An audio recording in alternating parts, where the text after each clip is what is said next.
Good morning बच्चों, I am Sanjay Bhatnagar this side. Welcome to my channel. यार मुझे उम्मीद है कि आपकी पढ़ाई बहुत अच्छी चल रही होगी। आप मेरी बहुत सारी वीडियोस ऑलरेडी देख चुके होंगे। अगर नहीं देखें तो प्लीज़ देखिए, आपको हेल्प मिलेगी। और अगर देख चुके हैं तो लाइक सब्सक्राइब शेयर करते जाइए। मैं आगे ऐसी वीडियोस अपलोड करते जाऊँगा और जैसे से आपके एग्जाम्स पास आते जाएंगे, आप प्लीज़ हो सके उनको रेपिटेटिवली देखिए, क्योंकि आपको बहुत फ़ायदा रहेगा। मैं आज का जो चैप्टर कराने जा रहा हूँ वो है इंडियन इकोनॉमी, जहाँ पे कि हम बेसिकली 1950 टू 1990 का पीरियड कवर करेंगे कि कौन कौन से ऐसे पॉलिसी चेंजेस हुए हमारी इकोनॉमी में, गवर्नमेंट ने क्या क्या ऐसे स्टेप उठाए कि गवर्नमेंट ने इंडियन इकोनॉमी को ग्रोथ पाथ पर लेकर आ गए। तो वो सारे के सारे स्टेप करेंगे। ऑब्वियसली कुछ चीज़ें मेरे को उससे पहले समझनी पड़ेंगी। जैसे सबसे पहले जो डेफिनेशन यहाँ पे आती है वो आती है what is an economic system. भाई इकोनॉमिक सिस्टम होता क्या है? भाई अगर हम बात करें, economic system refers to an arrangement in which central problems of an economy are solved. एक ऐसा सिस्टम जहाँ पे कि हम इकोनॉमी की सेंट्रल प्रॉब्लम को सॉल्व करते हैं। अब सेंट्रल प्रॉब्लम क्या होता है? भाई सेंट्रल प्रॉब्लम्स होती हैं वो प्रॉब्लम्स जो हर इकोनॉमी बेसिकली फेस करती है। जो कुछ तो हम अगर सेंट्रल प्रॉब्लम को मेनली 3 कैटेगरीज में डिफाइन कर सकते हैं। जैसे भी हम डिस्कस कर रहे थे कि इकोनॉमी में, हर इकोनॉमी में 3 प्रॉब्लम्स होती हैं। 3 प्रॉब्लम सारी की सारी इकोनॉमीज को कॉमनली फेस करनी पड़ती है, क्योंकि सारी की सारी इकोनॉमी उस प्रॉब्लम को फेस करती हैं। इसलिए हम इन प्रॉब्लम को सेंट्रल प्रॉब्लम बोलते हैं। तो कौन कौन सी 3 सेंट्रल प्रॉब्लम है? पहली है what to produce and in what quantity. भाई क्या प्रोड्यूस करना है और कितनी क्वांटिटी में प्रोड्यूस करना है, ये हमारी पहली प्रॉब्लम है। मतलब हर इकोनॉमी को ये डिसाइड करना पड़ता है कि कौन सी गुड्स के कॉम्बिनेशन को प्रोड्यूस करना है और कितनी क्वांटिटी में। तो सपोज हम एक मान के चलते, एक बहुत ही सिंपल इकोनॉमी है जहाँ पे कि सिर्फ 2 गुड बनती हैं, से बटर और गन्स, और कंजम्पशन गुड और कैपिटल गुड, और consumer good and war goods. तो कोई सी भी अगर हम 2 गुड एज्यूम करेंगे तो हमें कौन सी गुड प्रोड्यूस करनी है और हर गुड की कितनी क्वांटिटी होनी चाहिए, क्योंकि हर इकोनॉमी में रिसोर्सेज लिमिटेड होते हैं। तो ऑब्वियसली गवर्नमेंट की क्या रिस्पॉन्सिबिलिटी बनती है कि वो जो भी रिसोर्सेज है वो ऐसे यूज़ करे कि इकोनॉमी को बेस्ट पॉसिबल फ़ायदा हो। तो यहाँ पे पहला problem what to produce and in what quantity. दूसरा आता है how to produce. How to produce basically होता है चूजिंग टेक्निक ऑफ प्रोडक्शन। हम कौन सी टेक्निक को यूज़ करके गुड्स को प्रोड्यूस कर सकते हैं। जनरली हम टेक्निक को 2 पार्ट में डिवाइड करते हैं। एक होता है लेबर इंटेंसिव टेक्निक, एक होता है कैपिटल इंटेंसिव टेक्निक। भाई लेबर इंटेंसिव टेक्निक कौन सी होगी? सीधी सी बात है, जहाँ पे लेबर ज़्यादा यूज़ हो रहा है, कैपिटल कम हो रही है। कैपिटल मतलब मशीन। और कैपिटल इंटेंसिव कौन सी होगी? जहाँ पे कैपिटल ज़्यादा यूज़ हो रहा है, मतलब मशीनरी ज़्यादा यूज़ हो रही है, लेबर कम हो रहा है। तो ऑब्वियसली हमारे को इनमें से एक टेक्निक चूज़ करनी है। तो ये ध्यान से, ये सेंटेंस ध्यान से सुनिएगा।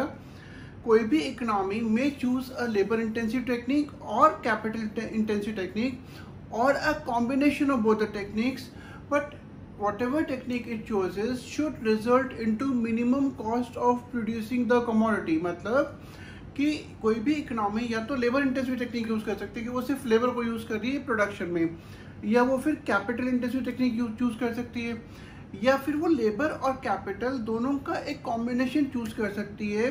सिर्फ उसको इस बात का ध्यान रखना है कि रिसोर्सेज लिमिटेड है और उन रिसोर्सेज को बेस्ट पॉसिबल तरीके से यूज़ करना है। कि मतलब जब भी हम प्रोडक्शन करें तो कम से कम कॉस्ट में हम मैक्सिमम आउटपुट को प्रोड्यूस कर पाएँ। तो हमें एक ऐसी टेक्निक चूज़ करनी है। जो थर्ड टेक्निक है वो है फॉर हुम टू प्रोड्यूस। भाई फॉर हुम टू प्रोड्यूस का मतलब बेसिकली हो गया, ये प्रॉब्लम होती है कि भाई हम अमीर लोगों के लिए ज़्यादा प्रोड्यूस करें कि गरीब लोगों के लिए ज़्यादा प्रोड्यूस करें। हम इस प्रॉब्लम को डिस्ट्रीब्यूशन ऑफ नेशनल इनकम भी बोलते हैं। भाई क्या मतलब हो गया कि जब भी कोई प्रोडक्शन होता है तो उसमें 4 factors of production, what quantity, how to produce and for whom to produce किए जाते हैं। जैसे लैंड, लेबर, कैपिटल और एंटरप्रेन्योर। तो इन चारों फैक्टर्स का क्योंकि कंट्रीब्यूट करे प्रोडक्शन में, तो जो भी इनकम जनरेट होगी वो इन सारे फैक्टर्स ऑफ प्रोडक्शन के बीच में बटेगी, डिस्ट्रीब्यूट होगी according to the contribution they have made to the production process. भाई इन्होंने जितना भी काम करा है उस काम के हिसाब से इनको इनका फैक्टर पेमेंट मिलेगा। तो अब वो कितना फैक्टर पेमेंट मिलेगा? तो जो फैक्टर पेमेंट मिलना चाहिए वो इस तरीके से मिलना चाहिए कि वो जस्ट हो, वो फेयर हो, वो किसी को एक्सप्लॉइट नहीं कर रहा हो, जो कि जनरली बहुत कम होता है। तो इसका मतलब है कि ये जो प्रॉब्लम है वो है basically for whom to produce. It is also the problem of distribution of national income amongst factors of production. Okay बच्चों, जब हम इससे पहले कि हम आगे बढ़े, हम पूरे इकोनॉमिक को या इकोनॉमिक सिस्टम को हम मेनली 3 पार्ट में डिवाइड कर सकते हैं। तो जो पहला पार्ट होता है वो होता है कैपिटलिस्ट इकोनॉमी। भाई कैपिटलिस्ट इकोनॉमी वो इकोनॉमी होती है जहाँ पे कि जो फैक्टर्स ऑफ प्रोडक्शन है they our own and controlled by private sector. मतलब ऐसी इकोनॉमी में प्राइवेट सेक्टर का ज़्यादा इंपॉर्टेंट रोल होता है। तो दूसरी होती है, उसको बोलते हैं सोशलिस्ट इकोनॉमी। सोशलिस्ट इकोनॉमी वो इकोनॉमीज होती हैं जहाँ पे कि गवर्नमेंट ज़्यादा इंपॉर्टेंट रोल प्ले करती है, प्राइवेट सेक्टर को इतना फ्रीडम नहीं होता डिसाइड करने के लिए कि वो क्या प्रोड्यूस करे, कितना प्रोड्यूस करे। और जो थर्ड आ गया वो आता है मिक्स्ड इकोनॉमी। मिक्स्ड इकोनॉमीज कौन सी होती है? जहाँ पे कि कैपिटलिस्ट और सोशलिस्ट दोनों का रोल होता है। मतलब कुछ हद तक private sector can play an important part, कुछ हद तक, बट कहीं ना कहीं गवर्नमेंट हमेशा इकोनॉमी का मॉनिटरिंग करता रहता है और कई इंपॉर्टेंट डिसीजन को गवर्नमेंट इन्फ्लुएंस करती है। तो इसलिए इसको हम मिक्स्ड इकोनॉमी बोलते हैं। ये तीनों टॉपिक्स को मैं अभी डिटेल में डिस्कस करने जा रहा हूँ। ओके बच्चों, अभी हमने करा 3 टाइप के इकोनॉमिक सिस्टम। तो उसमें जो सबसे पहला था वो था कैपिटलिस्ट सिस्टम। थोड़ा डिटेल में करते हैं इस टॉपिक को। तो कैपिटलिस्ट इकोनॉमी क्या होती है? कैपिटलिस्ट इकोनॉमिक सिस्टम क्या होता है?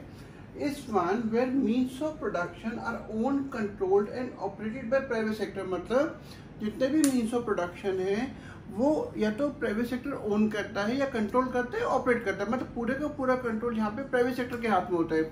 इसका मतलब अगर आप ध्यान से देखेंगे तो गवर्नमेंट सेक्टर का यहाँ पे कोई भी टाइप का इन्वॉल्वमेंट नहीं है, सारा काम प्राइवेट सेक्टर कर रहा है। भाई अब जो 3 प्रॉब्लम्स अभी हमने डिस्कस करी, तो कैपिटलिस्ट इकोनॉमिक सिस्टम में ये तीनों प्रॉब्लम्स कैसे सॉल्व की जाती हैं? तो भाई पहली प्रॉब्लम हो गई व्हाट टू प्रोड्यूस, कि कौन सी गुड को प्रोड्यूस किया जाए, कितनी क्वांटिटी में। भाई सीधी सी बात है, क्योंकि प्राइवेट सेक्टर इसको ओन ऑपरेट करता है तो ऑब्वियसली वो गुड्स को प्रोड्यूस किया जाएगा जो प्रॉफिटेबली बिक सकती है मार्केट में, जहाँ पे कि प्राइवेट सेक्टर को फायदा दिखाई देता है। सिर्फ उसी तरह के गुड्स को प्रोड्यूस किया जाएगा। दूसरा हाउ टू प्रोड्यूस। भाई क्योंकि प्राइवेट सेक्टर का मेन एम होता है फायदा कमाना, तो वो ऐसी मेथड को यूज़ करेगा या ऐसी टेक्निक को यूज़ करेगा जहाँ पे कि वो कम से कम कॉस्ट में मैक्सिमम आउटपुट दे रहा है। तो वो लेबर इंटेंसिव टेक्निक भी यूज़ कर सकता है जहाँ पे वो ज़्यादा लेबर यूज़ कर रहा है। वो कैपिटल इंटेंसिव टेक्निक भी चूज़ कर सकता है जहाँ पे वो ज़्यादा कैपिटल यूज़ कर रहा है, मतलब मशीनरी वगैरह ज़्यादा यूज़ कर रहा है। या फिर वो एक ऐसा कॉम्बिनेशन कि थोड़ा सा लेबर थोड़ा सा कैपिटल दोनों का कॉम्बिनेशन यूज़ कर रहा है जहाँ पे कि उसकी कॉस्ट कम से कम हो, उसको सिर्फ वो इस बात पे फोकस करता है। देन थर्ड पॉइंट आ गया फॉर होम टू प्रोड्यूस। भाई सीधी सी बात है कि किसके लिए प्रोड्यूस किया जाए। तो इस सिस्टम में क्योंकि प्राइवेट सेक्टर ओन कर रहा है तो वो ऐसी गुड्स एंड सर्विसेज को प्रोड्यूस करेगा जिसको लोग खरीद सके। मतलब जिस लोगों के पास परचेजिंग पावर है उनके लिए गुड प्रोड्यूस की जाएगी। ऑब्वियसली परचेजिंग पावर किन लोगों के पास होती है? ज़्यादातर अमीर लोगों के पास। तो मतलब यहाँ पे जो भी गुड्स एंड सर्विसेज हैं जिनकी मार्केट में खरीद है, जिनकी मार्केट में डिमांड है, उस तरह की गुड को प्रोड्यूस किया जाएगा और जहाँ पे कि प्राइवेट सेक्टर को लगता है कि फ़ायदा मिलेगा। ओके बच्चों, जो अगले टाइप का इकोनॉमिक सिस्टम आ गया वो आ गया सोशलिस्ट इकोनॉमी।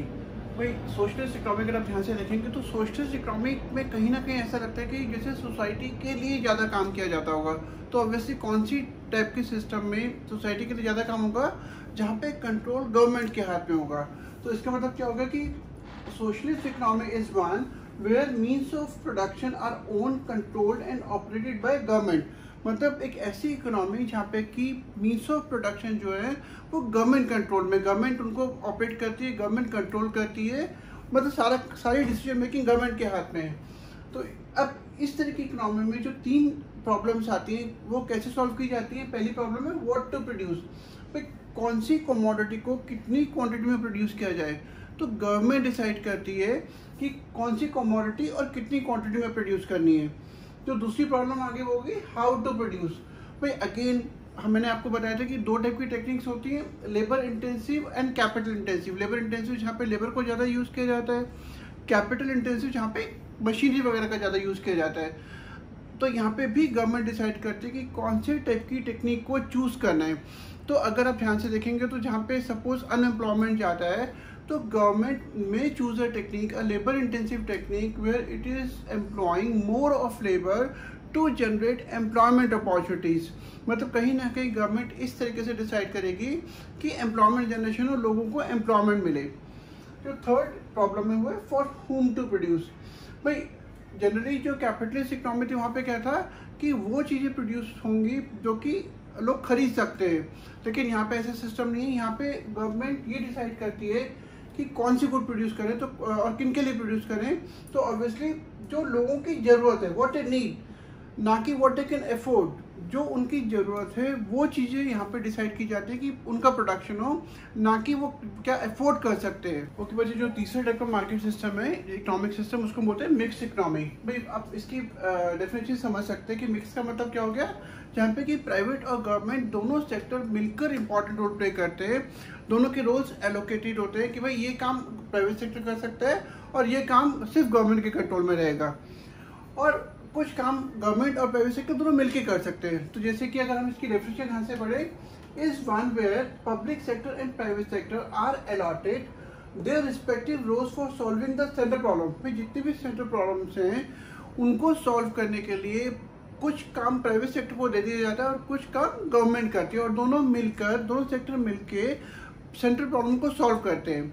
अब जैसे कि भाई यहाँ पे अगर हम ये देखें कि, क्योंकि यहाँ पे मैंने भी आपको बताया कि दोनों गवर्नमेंट एंड प्राइवेट सेक्टर मिलकर रोल प्ले कर रहे हैं, सो मतलब both government and private sector play an important role, that is private sector produces what it can and government sector produces what a private sector fails to produce.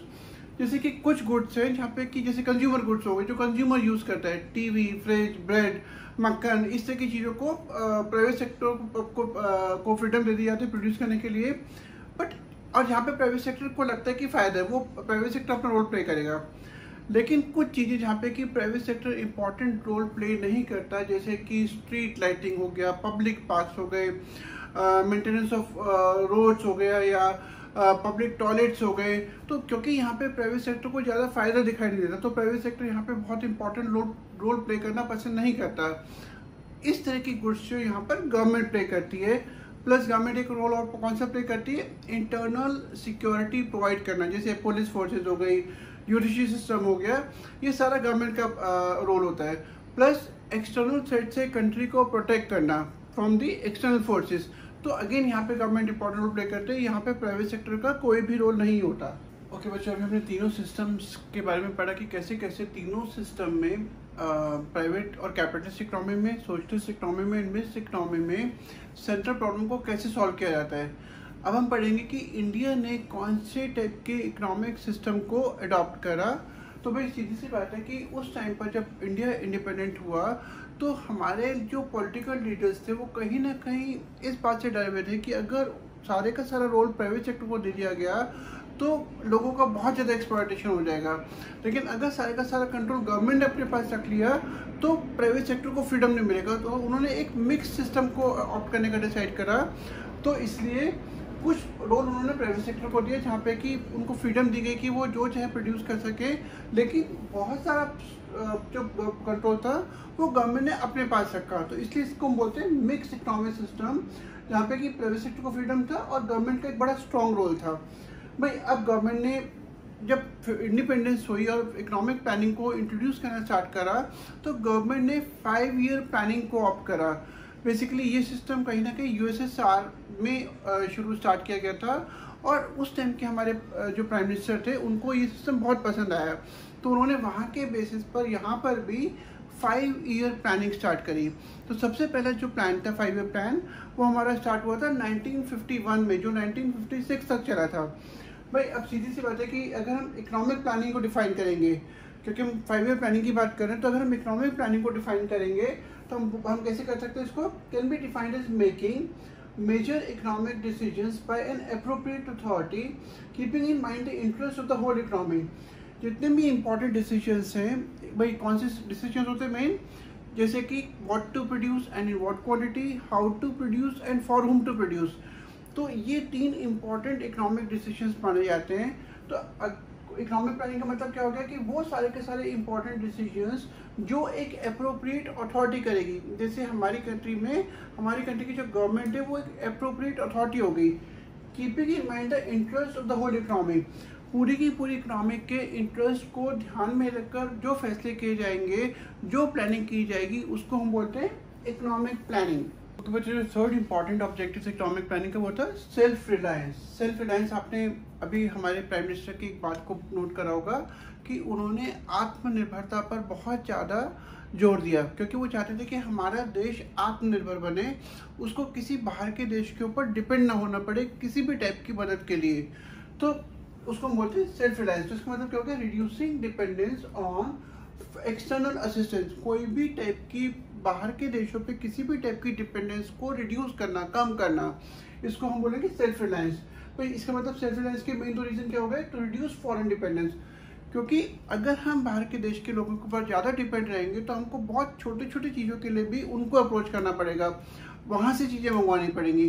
तो जब हमें वहाँ से चीज़ें मंगानी पड़ेंगी तो क्या हो सकता है कि हमारी कंट्री के इंटरनल अफेयर्स में बहुत ज़्यादा फॉरेन इंटरफेरेंस हो सकता है। वो चीज़ें जब वो मेनली भी हमें क्या मंगाना पड़ेगा, फूड ग्रेन आर्टिकल्स हो गए, तो वो जो दूसरी देश है वो हम पर क्या, वो हमारी कंट्री के पॉलिटिकल अफेयर्स में इंटरफेयर कर सकते हैं। वो हमको मजबूर कर सकते हैं ऐसी पॉलिसीज़ बनाने के लिए या ऐसे काम करने के लिए जो हमारे देश को नुकसान पहुंचा सकते हो और उस देश को फ़ायदा पहुंचाएं। तो अगर हम सेल्फ रिलायंट होते हैं तो फॉरेन डिपेंडेंस कम हो जाएगा, प्लस जो बाहर के देशों को हमारे कंट्री के इंटरनल अफेयर्स में इंटरफेरेंस करने का मौका मिल सकता है वो नहीं मिलेगा। ओके बच्चों, जो इकोनॉमिक प्लानिंग का सबसे लास्ट ऑब्जेक्टिव है वो था इक्विटी। भाई इक्विटी का मतलब बेसिकली क्या हो गया कि असमानता को कम करना, जो भी इनइक्वालिटीज है सोसाइटी में वो कम करना।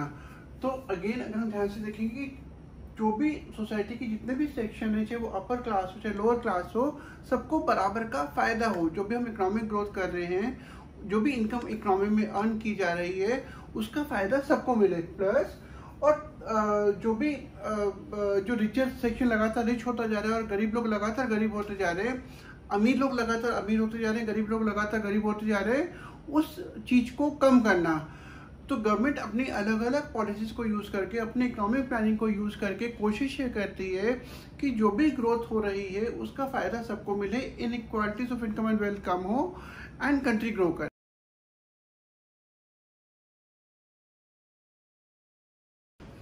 यार सब्सक्राइब करा कि नहीं करा, सब्सक्राइब करो। शुरू के सिर्फ 5 मिनट अगर आप देखोगे, आप पूरी वीडियो देखोगे, मुझे पूरा यकीन है। एक बार आप ध्यान से हेडफोन्स लगा के, जैसे आप क्लास को बहुत ध्यान से सुनते हो वैसे एक बार मेरी वीडियोस जरूर देखो, बहुत हेल्प मिलेगी। And I am sure of the fact that you will definitely score 90% plus marks, कम से कम 90% जरूर स्कोर करोगे। लाइक करते जाना, शेयर करते जाना। और हम जो अब टॉपिक कर रहे हैं वो हम कर रहे हैं condition of agriculture during 1950 to 1990। ठीक है, ध्यान से सुनते रहिएगा। आप में से बहुत सारे लोग, क्योंकि ये टॉपिक कई बार रिपीट हो चुका है, 10th वगैरह में कहीं ना कहीं आपने एग्रीकल्चर के बारे में जरूर पढ़ा है, तो ये एक तरह से समझ लीजिए कि उसी का एक समराइजेशन है।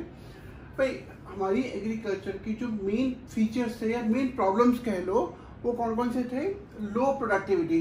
भाई हमारा जो किसान है वो ज़्यादातर इलिटरेट है, ज़्यादातर उसको एग्रीकल्चर टेक्निक्स का या फार्मिंग मेथड्स का या मॉडर्न टेक्नोलॉजी का उसको नहीं मालूम। तो सीधी सी बात है कि अगर उसको कुछ नहीं मालूम है, वो प्रॉपर प्रोडक्शन करना नहीं जानता है, तो उसका कहीं ना कहीं आउटपुट कम रहेगा। सो लो प्रोडक्टिविटी। दूसरा है डिस्गाइज्ड अनएम्प्लॉयमेंट। भाई डिस्गाइज्ड अनएम्प्लॉयमेंट का मतलब होता है कि एक काम को करने के लिए चाहिए 5 लोग, लेकिन वहाँ पे 10 लोग एम्प्लॉयड है। तो इसका मतलब है कि जो एक्स्ट्रा 5 वहाँ पे एम्प्लॉयड हैं वो डिस्गाइज्ड अनएम्प्लॉयमेंट का पार्ट होगा। मतलब उन लोगों की जरूरत ही वहाँ पर सिर्फ उनको इसलिए एम्प्लॉय करा हुआ है कि भाई फैमिली का काम है तो चलो काम कर लेते हैं, कुछ ना कुछ तो काम करेंगे। तो ऐसे लोगों को हम डिस्गाइज्ड अनएम्प्लॉयड में इंक्लूड करेंगे। अगला आगे हाई डिपेंडेंसी ऑन रेनफॉल। हमारी कंट्री में आज भी ऐसा हाल है, ये तो 1950 टू 1990 की बात करें, लेकिन आज भी ऐसा हाल है कि कई जगहों पर आज भी किसान कहीं ना कहीं रेनफॉल पर डिपेंड करता है कि भाई जी अच्छी बारिश होगी तभी अच्छी फसल होगी, नहीं तो नहीं। बाकी उनके पास इरिगेशन फैसिलिटीज़ वगैरह की आज भी कमी है। तो आप समझ सकते हैं कि इस पीरियड में एग्रीकल्चर का क्या हाल होगा। तो अगला पॉइंट है सब्सिस्टेंस फार्मिंग। सब्सिस्टेंस फार्मिंग का मतलब होता है कि किसान सिर्फ उतना ही उगाता है जो उसकी ज़रूरतों को पूरा करने के लिए काफ़ी है। मतलब उसके पास कोई भी ऐसा सरप्लस नहीं होता कि वो अपनी ज़रूरतों को पूरा करने के बाद मार्केट में बेच सके। फिर सीधी सी बात है कि अगर वो सिर्फ इतना ही काम कर रहा है कि अपनी फैमिली की ज़रूरतों को पूरा कर सकता है, तो ऐसी केसेस में फार्मर्स की इनकम बढ़ने के चांसेस बहुत कम हो जाते हैं। अगला पॉइंट आउटडेटेड टेक्नोलॉजी। भाई हम तो बात करें 50 to 90 की, लेकिन आज भी हमारे किसान कई जगहों पे ऐसी टेक्निक ऐसी मेथोडोलॉजी यूज़ करते हैं जो कि बहुत ज़्यादा आउटडेटेड है, जिसके अगर आप उस टेक्निक को यूज़ करेंगे तो आप कभी भी अच्छी फार्मिंग या अच्छी फसल नहीं उगा सकते। अगला point, conflicts between tenants and landlords. फिर ब्रिटिशर्स ने हमारे यहाँ पे ज़मींदार सिस्टम स्टार्ट करा और यहाँ पे एक टेनेंट सिस्टम की, भाई ज़मींदार को लैंड दे दी और वो फिर किसानों को किराए पे ज़मीन देगा, किसान खेती करता है और जो भी आएगा उसका एक पार्ट वो ज़मींदार को देगा। हो चुका है, लेकिन आज भी कई जगहों पे ये सिस्टम आज भी यूज़ किया जाता है।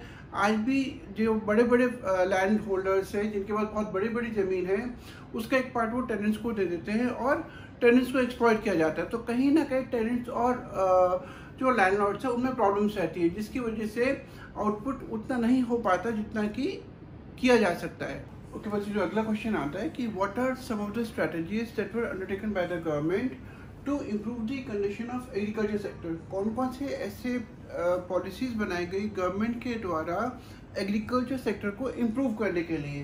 भाई अगर हम मेनली इन पॉलिसीज को दो पार्ट में डिवाइड करें तो पहली पॉलिसी है लैंड रिफॉर्म्स एंड दूसरी है ग्रीन रेवोल्यूशन। फिर हम लैंड रिफॉर्म्स को दो पार्ट में डिवाइड कर सकते हैं, पहला abolition of intermediaries and land ceiling. Okay बच्चों, अभी हम कर रहे थे कि गवर्नमेंट ने ऐसे कौन कौन से स्टेप्स उठाए, कौन कौन सी स्ट्रेटजीज फॉलो करी जिससे कि फार्मर्स की कंडीशन को या एग्रीकल्चर सेक्टर की कंडीशंस को इम्प्रूव किया जा सके, तो गवर्नमेंट ने, हमने पूरे स्ट्रेटजी को दो पार्ट में डिवाइड किया था। पहला था लैंड रिफॉर्म्स और दूसरा था ग्रीन रेवोल्यूशन। तो अब मैं आपको लैंड रिफॉर्म एक्सप्लेन करने जा रहा हूँ। क्वेश्चन ऐसे भी आता है, right a note on land reform. पे गवर्नमेंट ने जो भी लैंड रिफॉर्म्स कैरी आउट करे उनको एक्सप्लेन करो। तो बस सीधी सी बात है कि लैंड रिफॉर्म का पहला पार्ट था एबॉलिशन ऑफ इंटरमीडिएरीज। भाई जितने भी इंटरमीडिएरीज का मतलब होता है बिचौले, जो कि गवर्नमेंट और फार्मर्स के बीच के लोग होते हैं, उनको हम बोलते हैं बिचौलिए लोकल हिंदी में। तो उन बिचौलियों को गवर्नमेंट ने ख़त्म कर दिया। मतलब भाई अगर आप सीधी सी बात है कि फार्मर्स, लैंडलॉर्ड्स के बाद गवर्नमेंट, तो ये लोग यहाँ पे इनको रेंट दे रहे हैं और ये कलेक्शन करके यहाँ पे दे रहे हैं। तो अगर गवर्नमेंट इनको पूरा ख़त्म कर देगी तो सीधी सी बात है कि जो फार्मर्स हैं वो डायरेक्टली गवर्नमेंट के कंट्रोल कॉन्टेक्ट में आ जाएंगे। तो कम से कम 2 करोड़ से ज़्यादा फार्मर्स को इस बात का फ़ायदा हुआ, उनको ओनरशिप राइट दे दी गई, उनके नाम पे ज़मीनें कर दी गई, जिससे कि उनको क्या फ़ायदा हुआ कि अभी तक जो लैंडलॉर्ड जमींदार उनको एक्सप्लॉइट करते थे वो एक्सप्लॉइटेशन बंद हो गया। अभी किसान को जब उनको ओनरशिप राइट मिलेगा, उनको ज़मीनों का मालिकाना हक मिलेगा, तो वो ज़्यादा हार्डवर्क करेगा, ज़्यादा मेहनत करेगा, क्योंकि जो मेहनत करेगा उसका पैसा उसको मिलने वाला है। और दूसरा पॉइंट, देखिए यहाँ पे प्रॉब्लम यहाँ पर क्या है कि जो गवर्नमेंट ने इंटरमीडिएरीज को एबॉलिश करा, जमींदारी सिस्टम को हटाया, तो उस पॉलिसी का एग्जीक्यूशन प्रॉपर नहीं करा। भाई गवर्नमेंट ने पॉलिसी तो बना दी कि जमींदारों को हटाएंगे, लेकिन बहुत सारे जमींदारों ने इस पॉलिसी में कुछ लूप होल्स का मतलब है कुछ कमियां थी, उन कमियों का फ़ायदा उठाया और वो कुछ ना कुछ करके उन्होंने ज़मीनों को अपने नाम ही रखा, उन्होंने ज़मीनों को फार्मर्स को नहीं देने दिया। मतलब पॉलिसी का बहुत पुअर एग्जीक्यूशन हुआ and no benefit to farmers. और जो बेचारा गरीब किसान था वो फिर बेचारे का बेचारा रह गया, उसको कोई फ़ायदा नहीं हुआ। अल्टीमेटली जो ज़मीनें जमींदारों की थी वो जमींदारों के पास ही रह गई। सिर्फ कुछ जगहों पे जहाँ पे कि पॉलिसी को प्रॉपरली एग्जीक्यूट करा गया, ये जो जमींदारी सिस्टम को एबॉलिश करने वाली पॉलिसी थी इसको प्रॉपरली एग्जीक्यूट करा गया, उन जगहों पे फार्मर्स को फ़ायदा हुआ, बाकी स्टेट्स में इसका पूरा फ़ायदा फार्मर्स को नहीं मिला। ओके बच्चों, लैंड रिफॉर्म्स का जो दूसरा पॉइंट है वो है लैंड सीलिंग। भाई सीलिंग का मतलब होता है कि maximum amount of land a landlord और अ फार्मर कैन होल्ड, मतलब मैक्सिमम अमाउंट ऑफ जमीन जो एक किसान अपने पास रख सकता है। तो जब गवर्नमेंट ने लैंड सीलिंग एक्ट पास करा, एक लैंड सीलिंग एक्ट पास करा गया जहाँ पे कि गवर्नमेंट ने एक मैक्सिमम लिमिट फिक्स कर दी। तो इसको अगर हम डिफाइन करेंगे तो कैसे करेंगे, refers to fixing the specified limit of land which could be owned by an individual. Maximum amount of land जो कि एक किसान ओन कर सकता है, किसान अपने नाम पर रख सकता है। अब इसका मीनिंग क्या था, to promote equity.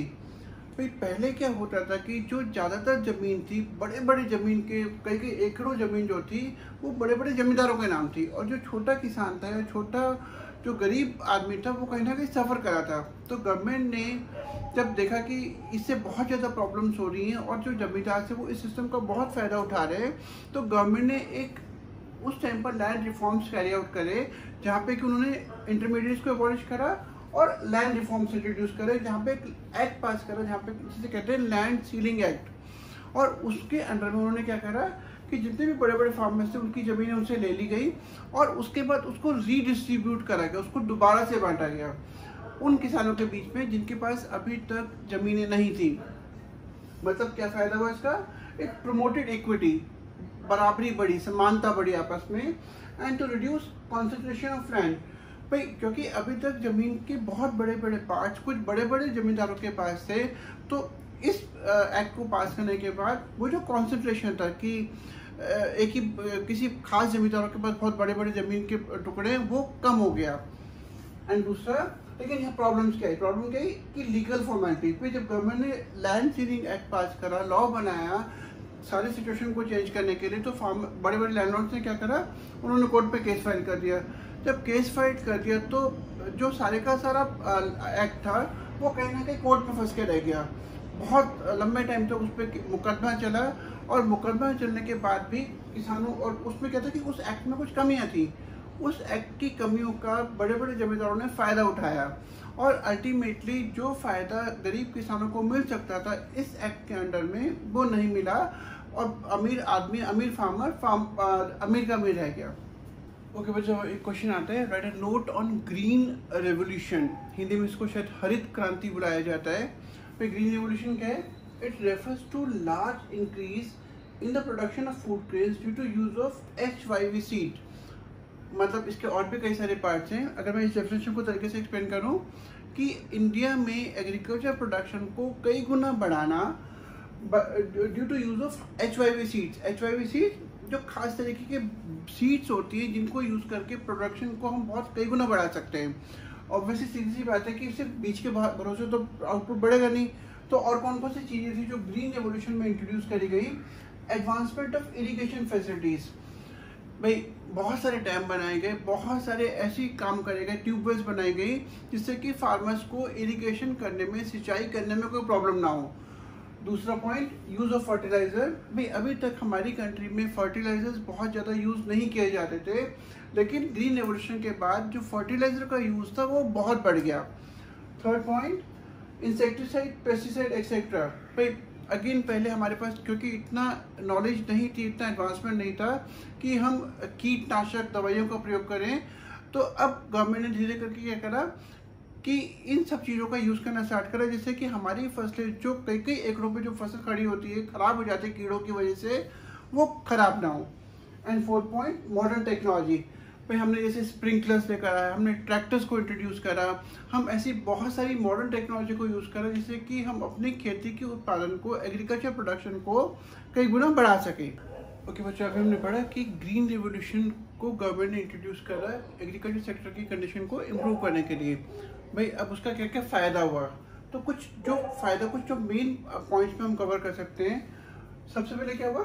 Attaining marketable surplus. भाई अब किसान जो भी आउटपुट प्रोड्यूस कर रहा था उसके पास अपना ज़रूरत का निकालने के बाद इतना बच जाता था कि वो मार्केट में जाके उस एक सरप्लस को बेच सके और कुछ पैसे कमा सके। मतलब धीरे धीरे करके जो किसान थे जिनके पास सरप्लस ज़्यादा बचता था, उनकी इकोनॉमिक कंडीशंस इम्प्रूव होनी स्टार्ट हो गई। दूसरा point, buffer stock of food grain. भाई गवर्नमेंट ने क्या करा, धीरे धीरे करके गवर्नमेंट ने इन जो भी सरप्लस बच जाता था, गवर्नमेंट ने अपने फूड ग्रेन स्टॉक को अपने स्टॉक में फूड ग्रेन भरना स्टार्ट करा, जिससे कि गवर्नमेंट के पास इतना सरप्लस हो जाता है कि गवर्नमेंट अगर कभी भी मार्केट में फ्लक्चुएशन होती है, फूड ग्रेन का प्राइस बढ़ता है, तो गवर्नमेंट अपने बफर स्टॉक को यूज़ करके उस टाइम पर मार्केट में सप्लाई बढ़ा के जो लोग सफ़र कर रहे हैं, जो कंज्यूमर्स हैं, उनकी हेल्प कर सकती है। तो यहाँ पे दो फायदे होते हैं। पहला कि किसानों का जो भी सरप्लस है वो गवर्नमेंट ने खरीद लिया। दूसरा कि अगर मार्केट में डिमांड ज़्यादा है, प्राइस बढ़ जाते हैं, तो उस टाइम पे गवर्नमेंट अपने स्टॉक से ग्रेन्स को, अनाज को निकाल के मार्केट में सप्लाई कर सकती है और इस तरीके से प्राइसेस के बढ़ने को रोक सकती है। Third point, benefit to low income groups. भाई जो गरीब किसान थे उसको इसका बहुत फ़ायदा हो, बहुत सारे किसानों को ग्रीन रेवोल्यूशन का बहुत फ़ायदा हुआ कि उनका आउटपुट बढ़ गया, क्योंकि वो फर्टिलाइजर यूज़ करने लगे, वो इंसेक्टिसाइड यूज़ करने लगे और अब उनके पास सरप्लस होने लगा जो मार्केट में बेच के पैसा कमाने लगे। तो ये कुछ मेन फ़ायदे हैं जो ग्रीन रेवोल्यूशन की वजह से इंडिया के फार्मर्स को हुए। ओके बच्चों, जो अगला क्वेश्चन यहाँ पे पूछा जाता है वो है why there was a need to give greater role to the public sector after independence। Independence के बाद गवर्नमेंट ने पब्लिक सेक्टर को, मतलब गवर्नमेंट सेक्टर ओन अंडरटेकिंग्स को ज़्यादा इम्पॉर्टेंट रोल क्यों दिया? भाई इसका जो सबसे पहला फैक्टर रिस्पॉन्सिबल है shortage of capital with private sector. भाई उस टाइम पर इंडिपेंडेंस के बाद हमारी कंट्री में सिर्फ बहुत कम ऐसे प्राइवेट सेक्टर कैपिटलिस्ट थे जो बहुत रिच थे, टाटाज एंड बिरलास, मतलब कोई भी दूसरा बहुत बड़ा एंटरप्रेन्योर इंडिया में अवेलेबल नहीं था। तो भाई सीधी सी बात है कि उनके पास इतना कैपिटल नहीं था कि वो इकोनॉमी में इन्वेस्ट कर सके, वो इकोनॉमी में लगा सके। ये नहीं कि था नहीं, पर इतना नहीं था कि वो इकोनॉमी में लगा सकें और बहुत बड़े बड़े प्रोजेक्ट्स में इन्वेस्ट कर सकें। दूसरा, lack of incentive for private sector.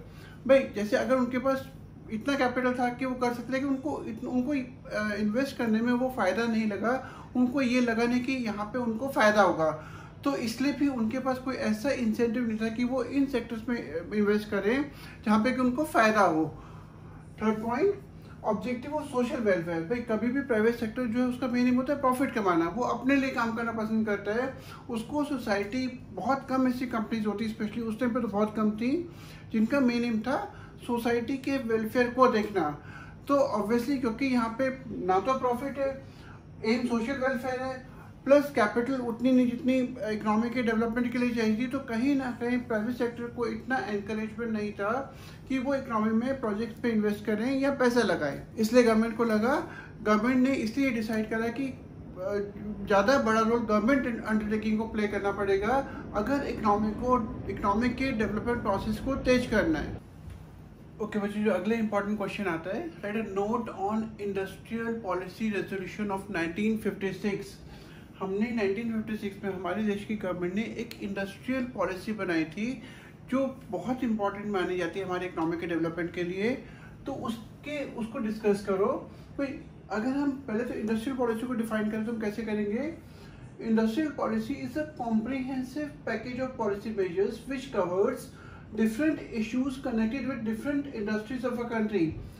Comprehensive का मतलब होता है एक पूरा जो भी स्टेप्स उठाए गए उनको अगर इकट्ठा करते हैं, अलग अलग पॉलिसी मेजर्स जो कि अलग अलग इंडस्ट्रीज की नीड को ध्यान में रखकर इकोनॉमी में इंट्रोड्यूस करे गए, वो सारे के सारे काम जो गवर्नमेंट ने डिसाइड करे कि आगे जाके वो इंडस्ट्री सेक्टर को इस तरीके से सपोर्ट करेगी या डेवलपमेंट में हेल्प करेगी।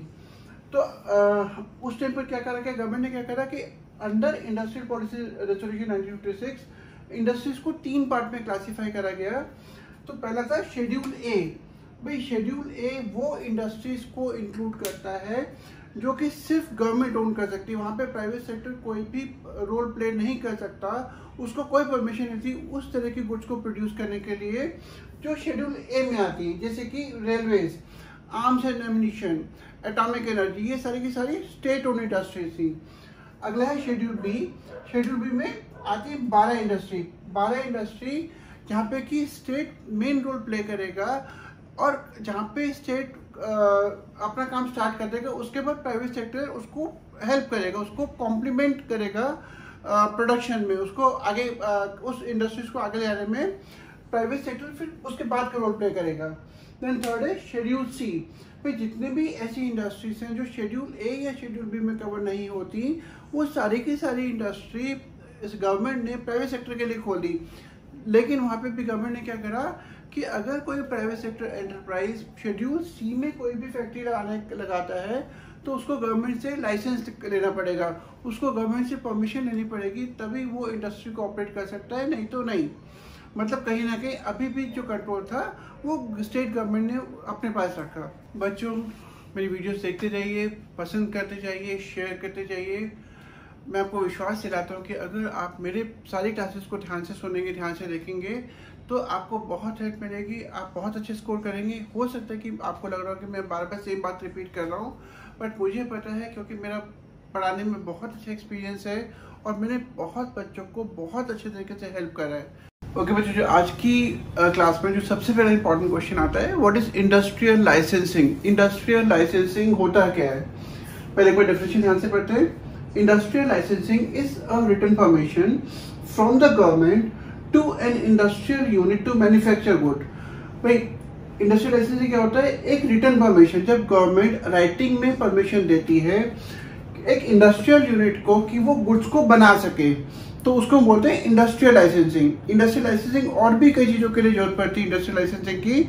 मतलब कोई भी फर्म जब अपना काम स्टार्ट करती है, कोई भी फैक्ट्री जब अपना काम स्टार्ट करती है, तो उसको लाइसेंस लेना पड़ता है। इवन लाइसेंस को और किसी चीज़ के लिए चाहिए, setting up of new industries, कोई नई इंडस्ट्री लगानी हो तो उसको लाइसेंस ऑब्टेन करना पड़ेगा।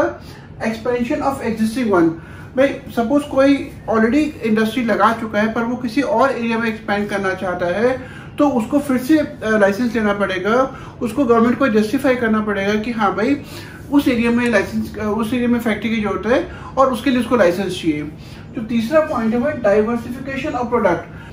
कई बार क्या होता है कि कोई कंपनी जो एक प्रोडक्ट बना रही है वो कोई दूसरे प्रोडक्ट को प्रोड्यूस करना चाहती है, तो इस केस में भी उसको गवर्नमेंट से लाइसेंस लेना पड़ता था, पहले लेना पड़ता था।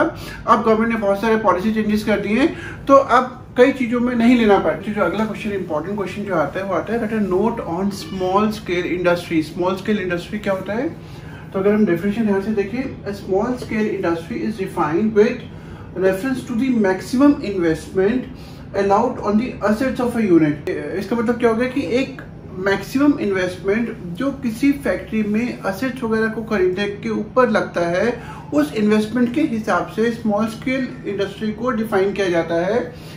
कार्वे कमेटी 1955 में, कार्वे कमेटी गवर्नमेंट की कमेटी थी जिन्होंने इस बात को रिकग्नाइज करा कि हाँ भाई जो स्मॉल स्केल इंडस्ट्री है उसको हम रूरल डेवलपमेंट को प्रमोट करने के लिए एक बहुत अच्छा तरीका यूज़ कर सकते हैं स्मॉल स्केल इंडस्ट्री को डेवलप करने का। भाई जब स्मॉल स्केल इंडस्ट्री डेवलप होगी तो ऑब्वियसली रूरल एरियाज में एम्प्लॉयमेंट जनरेशन होगा, इनकम बढ़ेगी और डेवलपमेंट होगा। शुरू में कोई भी ऐसी फैक्ट्री जिसमें इन्वेस्टमेंट लिमिट पहले कम थी 5 लाख, जो अब बढ़ा के 1 करोड़ रुपए कर दी गई। मतलब अगर कोई भी फैक्ट्री जहाँ पे इन्वेस्टमेंट 1 करोड़ रुपए तक का है तो उसको हम स्मॉल स्केल अंडरटेकिंग में काउंट करेंगे। तो बच्चों अभी हमने डिस्कस करा कि जो स्मॉल स्केल इंडस्ट्री है वो इंडियन इकोनॉमी के लिए क्यों इंपॉर्टेंट है, के लिए हो गया जैसे एम्प्लॉयमेंट जनरेशन के लिए हो गया या रूरल डेवलपमेंट के लिए हो गया। लेकिन प्रॉब्लम कहाँ पर आती है कि जो स्मॉल स्केल इंडस्ट्रीज हैं वो जो प्रोडक्ट बनाती हैं उनको ऑब्वियसली बड़ी फर्म्स के साथ कम्पीट करना पड़ेगा। एंड क्योंकि बड़ी फर्म्स ज़्यादा पावरफुल हैं, ज़्यादा फाइनेंशियली वेल हैं, ज़्यादा अच्छी टेक्नोलॉजी यूज़ करती हैं, तो उनके लिए मुश्किल होगा बड़ी फर्म्स के साथ कम्पीट करना। तो इसका मतलब क्या होगा कि गवर्नमेंट को ऐसे स्टेप्स उठाने पड़े कि जिससे कि वो स्मॉल स्केल सेक्टर को बड़ी फर्म्स के से अगेंस्ट में उनको प्रोटेक्ट कर सके। तो उन्होंने क्या करा, जैसे रिजर्वेशन ऑफ प्रोडक्ट, कुछ ऐसे प्रोडक्ट्स थे जो उन्होंने सिर्फ स्मॉल स्केल इंडस्ट्री के लिए रिजर्व कर दिए कि यहाँ पे सिर्फ छोटी फैक्ट्रीज ही प्रोडक्ट को प्रोड्यूस कर सकती हैं, बड़ी फैक्ट्रीज वहाँ पे प्रोडक्ट को प्रोड्यूस नहीं कर सकती। दूसरा, वेरियस कंसेशन पे अगर जो स्मॉल स्केल इंडस्ट्री सेटअप करता है तो जैसे रॉ मटेरियल उसको सस्ते रेट पे मिलेगा, जैसे उसको इलेक्ट्रिसिटी है वो काफ़ी कम रेट पे मिलेगी, या उसको ऐसे बहुत सारे टैक्स कंसेशन दिए जाएंगे अगर वो स्मॉल स्केल इंडस्ट्री सेटअप की जाती है। तो ओके बच्चे, एक इंपॉर्टेंट क्वेश्चन आता है, what you mean with the policy of import substitution. Import substitution क्या होता है, मतलब भाई अगर आप सीधा इसके वर्ड का मतलब निकालेंगे तो आप समझ जाएंगे कि अभी तक हम जो भी इंपोर्ट कर रहे थे बाहर से, अब उसकी जगह पे हम उस चीज़ को इंडिया में ही बनाएंगे कि हमें इंपोर्ट करने की जरूरत ना पड़े। तो अगर इसकी डेफिनेशन ध्यान से देखें, import substitution refer to the policy of replacement और substitution of imports by domestic production. जो भी हम इंपोर्ट कर रहे हैं उसकी जगह पे हम उस गुड को इंडिया में ही प्रोड्यूस करेंगे कि हमारे को उसको बाहर से ना मंगाना पड़े। ऑब्वियसली इंपोर्ट सब्स्टिट्यूशन के 2 मेन एम होते हैं। पहला, सेविंग्स फॉरेन एक्सचेंज। भाई जब हम बाहर से इंपोर्ट करते हैं तो हमको बहुत सारा पेमेंट करना पड़ता है, तो पेमेंट करने के लिए हमको बहुत सारा जो हमारा फॉरेन एक्सचेंज रिजर्व है उसमें से पैसा जाता है, तो वो हमारे को बच जाएगा अगर हम उसको इंडिया में ही बनाएं इंस्टेड ऑफ बाहर से इंपोर्ट करने के बजाय। और दूसरा अचीविंग सेल्फ रिलायंस। भाई सीधी सी बात है कि अगर हम किसी दूसरी कंट्री से इंपोर्ट करते हैं तो हम उसके ऊपर डिपेंडेंट हैं, और कई बार ऐसा होता है कि वो कंट्री हमारे पॉलिटिकल अफेयर्स में इंटरफेयर कर सकती है। लेकिन अगर हम वो चीज़ को अपना बनाएंगे instead of importing from other country या किसी दूसरी कंट्री पे डिपेंड ना होकर, तो कोई भी कंट्री को मौका नहीं मिलेगा हमारी कंट्री के पॉलिटिकल अफेयर्स में इंटरफेयर करने का, और हम सेल्फ रिलायंट बन जाएंगे, हम आत्मनिर्भर बन जाएंगे। ओके बच्चों, जब गवर्नमेंट ने इंपोर्ट सब्स्टिट्यूशन की पॉलिसी अपनाई तो सबसे पहले उन्होंने क्या काम करा, उन्होंने इंपोर्ट्स को कम करने की कोशिश स्टार्ट करी। तो जो सबसे पहले स्टेप उन्होंने उठाया वो उठाया इंपोर्टेड गुड्स पे टैरिफ लगाने का। टैरिफ होता है टैक्सेस, इंपोर्ट ड्यूटी भी बोलते हैं। तो जब आप इंपोर्टेड गुड्स पे टैक्स लगाओगे तो वो गुड्स इंडियन मार्केट में महंगी मिलेंगी तो लोग कम खरीदेंगे और वो फिर डोमेस्टिक गुड्स को ज़्यादा खरीदेंगे। तो इस तरीके से जब महंगी मिलेंगी तो इंपोर्ट्स हमारे ऑटोमेटिकली उस गुड्स के कम हो जाएंगे। और अगला quotas refer to fixing the maximum limits on the import. हम जो भी इंपोर्ट कर रहे हैं उस इंपोर्टेड गुड्स पर एक कोटा फिक्स कर दिया कि सिर्फ इतने ही गुड को इंपोर्ट कर सकते हैं, इससे ज़्यादा हम गुड को इंपोर्ट नहीं कर सकते। अगेन उससे क्या होगा कि हमारे इंपोर्ट्स कम हो जाएंगे और हम डोमेस्टिक प्रोडक्शन को या डोमेस्टिक प्रोड्यूसर्स को एनकरेज कर सकते हैं उस गुड को प्रोड्यूस करने के लिए। ओके बच्चों, जो अगला क्वेश्चन आता है वो आता है right a critical appraisal of the industrial development during 1950-1990। मतलब 1950 से 90 के बीच में हमारा जो भी इंडस्ट्रियल डेवलपमेंट हुआ है उसको अप्रेज करो, उसको ये बताओ कि हाँ भाई वो कितना इफेक्टिव था। तो इसका जो सबसे पहला पॉइंट है, अगर आप ध्यान से देखेंगे जो इंडस्ट्रियल सेक्टर का कंट्रीब्यूशन था जीडीपी में, ग्रॉस डोमेस्टिक प्रोडक्ट में, जो पहले बहुत कम था, इट वाज ओनली 11.8% इन 50-51। मतलब जीडीपी में जो भी इंडस्ट्रियल सेक्टर प्रोड्यूस करके देता था उससे जो भी रेवेन्यू आता था इट वाज ओनली 11.8%, जो 1991 में बढ़ के 24.6% हो गया। दूसरा point, industrial sector became well diversified. हम पहले सिर्फ कॉटन या जूट प्रोडक्ट्स को ही एक्सपोर्ट करते थे, लेकिन इंडस्ट्रियल पॉलिसीज की मदद से हमारा जो एक्सपोर्ट्स था, जो इंडस्ट्रियल सेक्टर था, वो बहुत ज़्यादा डाइवर्सिफाइड हो गया। अब हम बहुत सारे टाइप की गुड्स को प्रोड्यूस करने लगे, जिसमें मेटल्स, मिनरल्स से रिलेटेड जो प्रोडक्ट होते हैं वो हो गया, जैसे टेक्सटाइल हो गया, जैसे आईटी सेक्टर हो गया। ऐसे करके हमारा इंडस्ट्री सेक्टर पहले से बहुत ज़्यादा डाइवर्सिफाइड हो गया। तो बच्चों, इसी टॉपिक में जो तीसरा पॉइंट आता है वो है development of small scale industries. बहुत सारे स्मॉल स्केल इंडस्ट्रीज को डेवलप करा गया, इस्टेब्लिश करा गया, जिसकी वजह से हमारी कंट्री में बहुत ज़्यादा एम्प्लॉयमेंट जनरेशन हुआ। बहुत सारे ऐसे लोग थे जो अभी तक अनएम्प्लॉयड थे, बट इनकी वजह से वहाँ पर एम्प्लॉयमेंट मिला उन लोगों को, and it promoted growth and equity. भाई जो विलेज थे, जो रूरल एरिया था, वो डेवलप हुआ और समानता बढ़ी। मतलब इनकम जनरेशन जो भी हुआ उससे इन सब लोगों को बहुत फ़ायदा हुआ, और जो अमीर और गरीब के बीच का जो डिफरेंस था वो कम होना स्टार्ट हो गया। अगला point, development of indigenous industries specially in electronics and automobile sector. भाई अभी तक हमारी कंट्री में जो ऑटोमोबाइल सेक्टर था या जो इलेक्ट्रॉनिक सेक्टर था वो इतना डेवलप नहीं था, लेकिन इस पॉलिसी के बाद 1950 टू 1990 के बीच का जो पीरियड है वहाँ पर हमारी कंट्री में इलेक्ट्रॉनिक्स और ऑटोमोबाइल सेक्टर बहुत तेज़ी से डेवलप हुआ, और बहुत सारे ऐसे डोमेस्टिक प्रोड्यूसर्स आए जो पहले इंडियन मार्केट में नहीं थे। ओके बच्चों, से ये क्वेश्चन और आता है। क्वेश्चन है, what were the 2 main drawbacks of protection bye the government against foreign competition. हमारी गवर्नमेंट ने जो भी कंट्री के प्रोड्यूसर्स को प्रोटेक्ट करने के लिए जो पॉलिसीज़ बनाई, उन पॉलिसीज़ में कुछ कमियां थी। तो कौन कौन सी जो बड़ी कमियां थी उनको डिस्कस करना है। तो सबसे पहले जो मेन ड्रॉबैक है वो है इनवर्ड लुकिंग ट्रेड स्ट्रेटजी। भाई गवर्नमेंट ने जो भी इंपोर्ट्स को कम करने के लिए पॉलिसी बनाई, तो उन पॉलिसीज़ को बनाने का जो मेन एम था वो था डोमेस्टिक प्रोड्यूसर्स को प्रोटेक्ट करना, और इस तरह की गुड्स को प्रोड्यूस करना जो कंट्री में बने हमें बाहर से इंपोर्ट ना करना पड़े। इसका मतलब क्या हो गया कि गवर्नमेंट ने कोई भी टाइप की ऐसी पॉलिसी नहीं बनाई जो कि हमारे को इंटरनेशनल लेवल पे बहुत ज़्यादा कॉम्पिटिटिव बना सके। हमारी जो क्वालिटी ऑफ गुड थी वो पहले से बहुत डिक्लाइन कर गई। हमारा जो क्योंकि कंपटीशन नहीं था, तो हमारा जो डोमेस्टिक प्रोड्यूसर था वो भी इनएफिशिएंट हो गया। उसने कोई भी ऐसे टाइप की चेंजेस करने बंद कर दिए जिससे कि हमारी गुड इंटरनेशनल मार्केट में कॉम्पिटिटिव हो जाए और ज़्यादा बिके। तो एक्सपोर्ट्स हमारा कम होता गया क्योंकि हम क्वालिटी गुड प्रोड्यूस नहीं करते थे। इंपोर्ट भी पहले से कम हुआ, लेकिन इंपोर्ट कम करके जो फ़ायदा हमारी इकोनॉमी को हो सकता था अगर हम अच्छी गुड बनाते, हम अपने एक्सपोर्ट्स पे ध्यान देते, वो फ़ायदा नहीं हुआ और कहीं ना कहीं एक इनएफिशिएंसी आ गई हमारी इकोनॉमी में, हमारे प्रोड्यूसर्स में। ओके बच्चों, जो अगला क्वेश्चन हमारे सामने आता है वो आता है भाई, गवर्नमेंट ने जब हमारी कंट्री में लाइसेंसिंग पॉलिसी स्टार्ट करी तो शुरू में तो लाइसेंसिंग पॉलिसी का जो मेन एम था बहुत अच्छा था और मेन जो कोशिशें थी वो बड़ी अच्छी थी, उसका फ़ायदा हुआ हमारी कंट्री को। लेकिन धीरे धीरे करके लाइसेंसिंग पॉलिसीज़ की वजह से हमारे सिस्टम में कुछ कमी आ गई। तो इस क्वेश्चन में हम क्या डिस्कस करेंगे, कोई 2 ड्रॉबैक्स जो लाइसेंसिंग पॉलिसी की वजह से हमारी कंट्री में, हमारे सिस्टम में आ गई।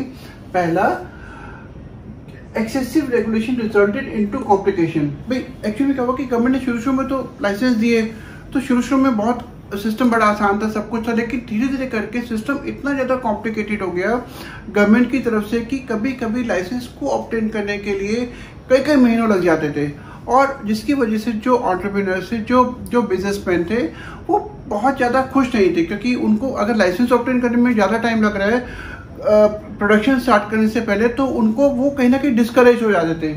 तो प्रॉब्लम कहाँ पर हुई कि गवर्नमेंट ने इस पॉलिसी को इस तरीके से इम्प्लीमेंट करा कि जो बड़े बड़े इंडस्ट्रियल हाउसेज थे उन्होंने इसका फ़ायदा उठाया, उन्होंने इसको मिसयूज़ करना स्टार्ट करा। कैसे भाई, जैसे बड़े बड़े इंडस्ट्रियल हाउसेज हैं, उन्होंने क्या करा कि किसी एरिया में उन्होंने लाइसेंस ऑब्टेन कर लिया। लाइसेंस ऑब्टेन करने का मेन पर्पस ये था कि प्रोडक्शन से स्टार्ट करना। लाइसेंस ऑब्टेन करने का मेन पर्पस होता था कि कोई भी कॉम्पिटिटर उस तरह की गुड को प्रोड्यूस करने के लिए वहाँ पर फैक्ट्री ना लगा सके। तो बड़े बड़े इंडस्ट्रियल हाउसेज ने अपने कंपटीशन को ख़त्म करने के लिए या उनको नुकसान पहुंचाने के लिए लाइसेंसिंग पॉलिसी का मिसयूज़ करा। दूसरा, टाइम कंज्यूमिंग। मैंने आपको अभी बताया कि कभी कभी लाइसेंस को लेने के चक्कर में 2-2 साल 3-3 साल का टाइम लग जाता था, उसके बाद भी बहुत ज़्यादा करप्शन था। गलत तरीकों को यूज़ करने के बाद जाके लाइसेंस मिलता था। जो लाइसेंस का सिस्टम था वो बहुत ज़्यादा स्मूथ नहीं था, जिसकी वजह से इंडस्ट्रीज को बहुत प्रॉब्लम होती थी। ओके बच्चों, जो हमारा 1950 टू 1980 का पीरियड है, उसमें गवर्नमेंट सेक्टर के अंडरटेकिंग्स ने, जो पब्लिक सेक्टर अंडरटेकिंग बोलते हैं, उन्होंने बहुत इंपॉर्टेंट रोल प्ले करा। उस रोल को हम कुछ इंपॉर्टेंट पॉइंट्स की हेल्प से एक्सप्लेन कर सकते हैं। पहला है टेलीकम्युनिकेशन। पहले इंडिया में ऐसी बहुत कम कंपनीज थी जो कि टेलीकम्युनिकेशन सेक्टर में डील करती थी, लेकिन इंडस्ट्रियल डेवलपमेंट के दौरान स्पेशली 50 टू 90 के बीच में ऐसी बहुत सारी कंपनीज को स्टार्ट करा गया जिन्होंने टेलीकम्युनिकेशन को बहुत ज़्यादा इस सिस्टम को बहुत ज़्यादा इम्प्रूव करा। जैसे MTNL है, VSNL है, BSNL है, ये कुछ ऐसी बड़ी बड़ी कंपनीज हैं जिन्होंने बहुत इंपॉर्टेंट रोल प्ले करा हमारी कंट्री के टेलीकम्युनिकेशन सेक्टर को इम्प्रूव करने के लिए। दूसरा है ट्रांसपोर्टेशन। पहले हमारी कंट्री में जो ट्रांसपोर्टेशन सेक्टर था वो इतना डेवलप नहीं था, लेकिन इस दौरान क्योंकि गवर्नमेंट को पता था कि अगर ट्रांसपोर्टेशन सेक्टर इम्प्रूव नहीं होगा तो बहुत सारे जो रूरल एरियाज़ हैं, जो विलेज एरियाज़ हैं, वो कनेक्ट नहीं कर पाएंगे और वो डेवलप नहीं हो पाएंगे। तो गवर्नमेंट ने बहुत ज़्यादा इंपॉर्टेंस दिया ट्रांसपोर्टेशन सेक्टर को डेवलप करने के लिए। तो थर्ड पॉइंट है वो है पब्लिक हेल्थ। ऐसे बहुत सारे हॉस्पिटल्स, डिस्पेंसरीज को इस्टेब्लिश करा गया जिससे कि लोगों को एक सेफ पब्लिक हेल्थ सिस्टम मिल सके। डॉक्टर्स, मेडिसिन और अलग टाइप का जो इलाज था, बहुत सारे गवर्नमेंट सेक्टर हॉस्पिटल्स में इस टाइप के इलाज को फ्री में सर्विसेज दी गई। अगला पॉइंट है नेशनल डिफेंस। नेशनल डिफेंस, क्योंकि प्राइवेट सेक्टर का यहाँ पे कोई रोल नहीं था, तो government took lot of steps to improve our national defence. और ये हमें आप जैसे अगर आप देखेंगे तो पहले से हमारा जो कंट्री का डिफेंस सिस्टम है वो पहले से बहुत स्ट्रॉन्ग हो गया है। अगला है रीजनल डेवलपमेंट। कुछ एरियाज ऐसे थे जो बहुत कम डेवलप थे, कुछ एरियाज जो थोड़ा सा ज़्यादा डेवलप थे, लेकिन कहीं ना कहीं बहुत ज़्यादा रीजनल इम्बैलेंस था। तो गवर्नमेंट ने बहुत सारी पॉलिसीज़ को यूज़ करके उन्होंने क्या करा, रीजनल डेवलपमेंट करा। उन्होंने ऐसे बहुत सारे स्टेट्स में जो कि अभी तक अनडेवलप्ड थे, ये अभी तक पुअरली डेवलप्ड थे, वहाँ पे बड़े बड़े इंडस्ट्रियलिस्ट को टैक्स कंसेशंस दिया, सब्सिडी दिया, फ्री इलेक्ट्रिसिटी दिया, जिससे कि वो जो बड़े बड़े इंडस्ट्रियलिस्ट हैं वो इन सेक्टर्स पे जाके पैसा लगाए और उसका फ़ायदा भी हुआ। अगला है एम्प्लॉयमेंट अपॉर्चुनिटीज़। भाई इंडस्ट्रियल डेवलपमेंट हुआ, स्मॉल स्केल इंडस्ट्रीज को एस्टैब्लिश करा गया, एग्रीकल्चर में ग्रीन रेवोल्यूशन लाया गया। तो उस टाइम के में हमारे कंट्री में जो अनएम्प्लॉयमेंट था उस सिचुएशन को डील करने के लिए गवर्नमेंट ने से बहुत सारे प्रोग्राम स्टार्ट करे, जैसे नरेगा है, जैसे फूड फॉर वर्क प्रोग्राम है। ऐसे करके कम से कम गवर्नमेंट ने बीच में 50-90 के बीच में कम से कम 15 से 20 ऐसी पॉलिसी स्टार्ट करी, जिससे कि एम्प्लॉयमेंट जनरेशन का जो प्रोसेस था वो बहुत तेज हो गया। अगला पॉइंट, डाइवर्सिफाइड इकोनॉमी। भाई पहले हम सिर्फ प्राइमरी प्रोडक्ट को एक्सपोर्ट करते थे, हम सिर्फ जूट या कॉटन टेक्सटाइल को एक्सपोर्ट किया करते थे, लेकिन 50-90 में ऐसे बहुत सारे काम हुए कि हमारा जो इंडस्ट्रियल बेस था वो बहुत ज़्यादा डाइवर्सिफाइड हो गया। मतलब हम ऐसे बहुत सारे प्रोडक्ट को प्रोड्यूस करने लगे जो अभी तक हमारी कंट्री में प्रोड्यूस नहीं किए जाते थे। अगला point, heavy industries like iron, steel, cement etcetera. किसी भी कंट्री को अगर डेवलप होना है तो उस कंट्री में आयरन स्टील जैसी इंडस्ट्रीज का होना बहुत ज़रूरी है, क्योंकि आप कोई भी चीज़ लगा लो, चाहे आपको कोई फैक्ट्री बनानी है, चाहे आपको कोई घर बनाना है, आयरन, स्टील, सीमेंट, ये कुछ ऐसी बेसिक चीज़ें हैं जो कि बहुत ज़रूरी होती है। तो गवर्नमेंट ने आयरन, स्टील, सीमेंट ऐसी इंडस्ट्रीज को सेटअप करा। अगर आपने कभी नाम सुना हो steel authority of India limited, ये कुछ इसी टाइप की इंडस्ट्री है जहाँ पे कि स्टील के प्रोडक्शन को इंकरेज करने के लिए इसको एस्टैब्लिश करा गया। ओके बच्चों, अब हम कर रहे हैं कुछ 1 मार्कर्स। इनमें से कुछ 1 मार्कर्स मैं आपको पहले ही करा चुका हूँ। तो जो पहला 1 मार्कर है वो है what is economic system. Economic system refers to an arrangement by which central problems of an economy are solved। एक ऐसा अरेंजमेंट, इकोनॉमिक सिस्टम का एक ऐसा अरेंजमेंट जहाँ पे कि हम सेंट्रल प्रॉब्लम को सॉल्व करते हैं। सेंट्रल प्रॉब्लम कौन सी थी? What to produce and in what quantity, how to produce and for whom to produce. जो उसका सेकेंड 1 मार्कर आता है वो आता है कैपिटलिस्ट इकोनॉमी। भाई कैपिटलिस्ट इकोनॉमी क्या होती है? तो अगर हम डेफिनेशन ध्यान से पढ़ेंगे, is an economy where means of production are owned, controlled and operated by private sector. एक ऐसी इकोनॉमी जहाँ पे कि जितने भी मीन्स ऑफ प्रोडक्शन है वो प्राइवेट सेक्टर ओन करता है, कंट्रोल करता है, ऑपरेट करता है। मतलब सारे का सारा जो इम्पोर्टेंट इकोनॉमिक डिसीजंस है वो प्राइवेट सेक्टर के हाथ में होता है। Third definition, third 1 marker, socialist economy. सारी डेफिनेशन सेम है, सिर्फ यहाँ पे क्या फर्क आ जाता है कि where means of factors of production are own, controlled and operated by government. यहाँ पे प्राइवेट सेक्टर है, कैपिटलिस्ट इकोनॉमी में प्राइवेट सेक्टर है। सोशलिस्ट इकोनॉमी में जितने भी means of factors of production है वो गवर्नमेंट ओन करती है। मतलब गवर्नमेंट डिसाइड करती है कि क्या प्रोड्यूस करना है, कैसे प्रोड्यूस करना है और किसके लिए प्रोड्यूस करना है। जो अगला 1 मार्कर आता है वो आता है what is mixed economy. Mixed economy क्या होता है? एक ऐसा system in which public sector and private sector are allotted their respective roles for solving the central problems of an economy। एक ऐसा सिस्टम जहाँ पे कि पब्लिक सेक्टर मतलब जो गवर्नमेंट ओन सेक्टर होता है एंड प्राइवेट सेक्टर, उनको उनके अलग अलग रोल्स दे दिए जाते हैं कि वो किस तरीके से आपस में एक दूसरे के साथ कोऑर्डिनेट करके सेंट्रल प्रॉब्लम्स को सॉल्व करेंगे। तो जहाँ पे कि प्राइवेट और गवर्नमेंट दोनों सेक्टर मिलके काम कर रहे हैं, ऐसे सिस्टम को हम मिक्स्ड इकोनॉमिक सिस्टम बोलते हैं। अगला आ गया इकोनॉमिक प्लानिंग। भाई what do you mean by economic planning? Again 1 marker.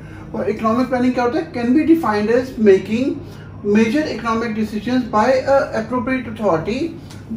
Appropriate authority on the basis of which a comprehensive survey of a country.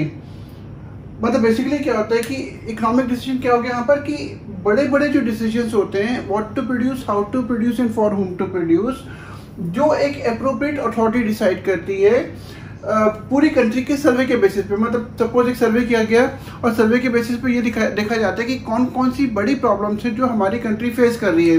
So poverty हो सकता है, अनएम्प्लॉयमेंट हो सकता है, inequalities of income and wealth हो सकता है, रीजनल इम्बैलेंसेस हो सकते हैं। तो गवर्नमेंट क्या करती है, उसी हिसाब से अपनी प्लानिंग करती है कि वो इस तरीके से पॉलिसी बनाएंगे कि अपनी प्लानिंग में कि वो पूरी कंट्री को और जो भी प्रॉब्लम्स इकोनॉमी फेस कर रही है उसको वो ओवरकम कर सके, उसको वो कंट्रोल में कर सके।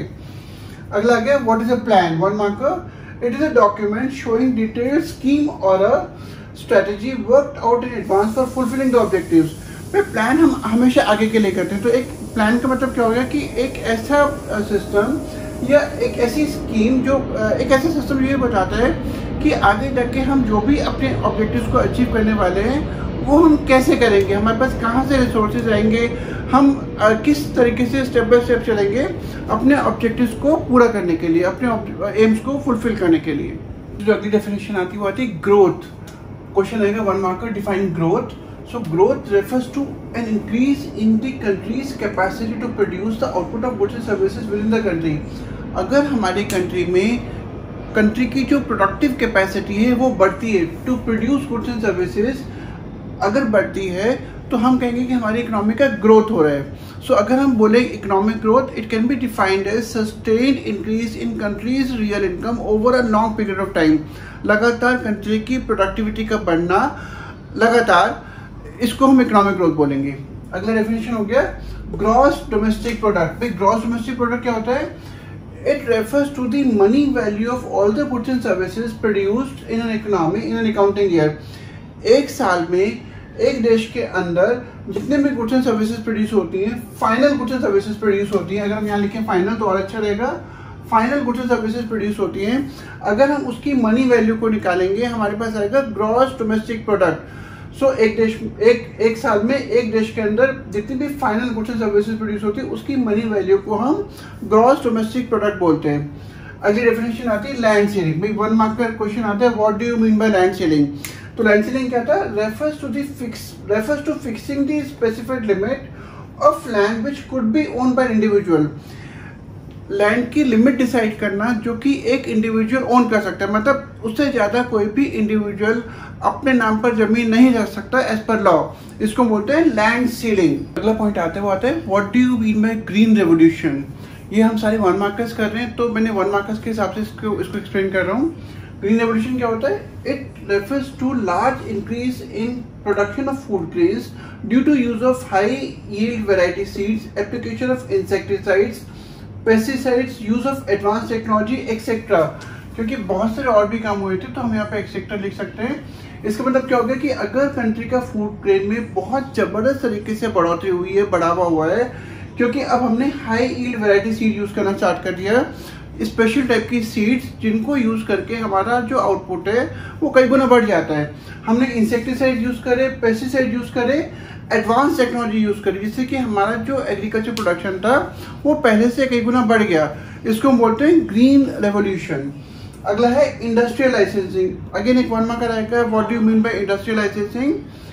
It refers to written permission from the government to an industrial unit to manufacture goods. Written permission जो कि गवर्नमेंट देती है इंडस्ट्रियल यूनिट को टू मैन्युफैक्चर गुड. मतलब अगर कोई फैक्ट्री को प्रोडक्शन स्टार्ट करना है तो उसको गवर्नमेंट से पहले लाइसेंस लेना पड़ता था, एक परमिशन लेनी पड़ती थी जिससे कि वो गुड के प्रोडक्शन को स्टार्ट कर सके. इसको बोलते हैं इंडस्ट्रियल लाइसेंसिंग. अगला आगे इंपोर्ट सब्स्टिट्यूशन. भाई इंपोर्ट सब्स्टिट्यूशन का मतलब क्या होता है? सो अगर हम डेफिनेशन ध्यान से देखें, it refers to a policy of replacement or substitution of imports by domestic producers. भाई अभी तक हम जो भी चीज़ों को इंपोर्ट कर रहे थे, अगर हम उन चीज़ों को इंडिया में ही बनाना स्टार्ट कर दें, हमारे यहाँ के जो डोमेस्टिक प्रोड्यूसर्स हैं अगर वो इंडिया में बनाना स्टार्ट कर दें तो इसको हम बोलते हैं इंपोर्ट सब्स्टिट्यूशन. मतलब अब हमें इंपोर्ट करने की जरूरत नहीं पड़ेगी क्योंकि वो चीज़ें अब हमारी कंट्री का ही प्रोड्यूसर कंट्री के अंदर ही प्रोड्यूस कर रहा है. ओके बच्चों, अब आता है what do you mean by tariffs. Tariff क्या होता है? Tariffs are the taxes levied on imported goods.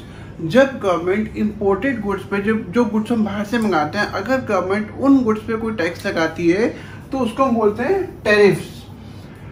Again अगला टर्म है कोटास. कोटास क्या होते हैं? It refers to fixing the maximum amount और maximum limit on the imports of a commodity by a domestic producer.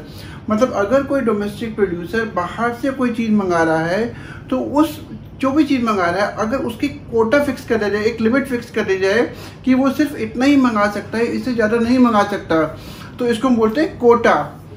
अगला आ गया miracle seeds. भाई मिरेकल सीड्स क्या थे? मिरेकल जो बहुत कुछ अलग होता, बहुत हैरान करने वाला होना.